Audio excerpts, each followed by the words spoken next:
Ohio's House of Representatives passed House Bill 102 nearly unanimously to ban convicted sex offenders from living within 2,000 feet of their victim. Representative for Ohio's 65th District, David Thomas, joins me now to talk about the bill as it heads to the Ohio Senate. Representative, thank you for taking the time to join us. Can you really quickly tell us about the changes that this bill makes to existing law, why you decided to do this? Thank you for highlighting this change.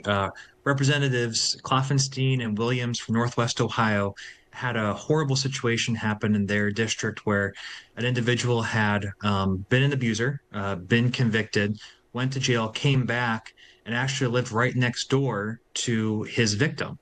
And they realized there's no law actually in Ohio that prevents a sex offender from living right next door, sadly enough, from the person that they abused. And so this bill that was sponsored by both of them and passed, like you said, nearly unanimously, essentially says a sex offender cannot live within 2,000 feet of their victim. And that creates a safe space for the victim.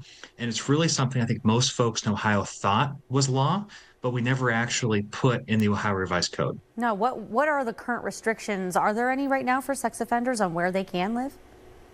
Yeah, most folks know you can't be right next to a school, you can't be right next to a park, for example, daycare, other kind of areas of community gathering, but you never actually were banned or prevented from living right next door to your victim. So now with House Bill 102, which is moving over to the Senate, that prevents that sex offender from actually living right next or within 2,000 feet of their victim. The Rape, Abuse, and Incest National Network, it shows 93% of victims under 18 know their abuser. If someone already was living by the victim before the assault or the incident took place, would the law require them to move away then? Yes, and that's a really important statistic and really kind of highlights the need for this bill. Most victims are actually either family members or are somehow connected within a very close proximity to their abuser.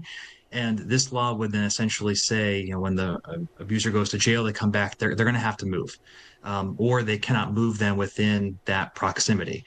Because most of the time, unfortunately, there is some type of relationship there.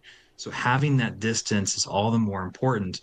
The example of Northwest Ohio, where this bill came from, having the abuser living right next door to his victim, seeing the girl every day and the family having to live with that was just, it was heinous. And so this bill then would essentially say that individual would have to move or could not then live within the 2,000 feet.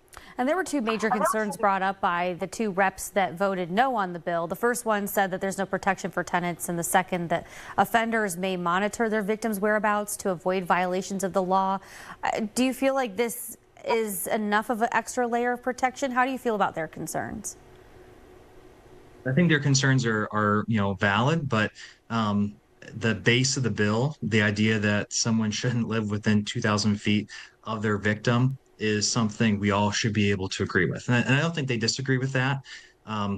I just did not see that those concerns rose to the level to say, no, this underpinning of the bill should not be passing right now. We passed this late at night with a really marathon session, and we added to the agenda just because of how important it was and needing to move it fast to get it over to the Senate, because there are victims living very close to their abusers, every day in Ohio. And the faster we can do this, the faster we need that to change. All right. Thank you so much for taking the time to join us right here at 5, talk about an important issue, something we report on often here on 21 News. Thank you for joining us. Thank you.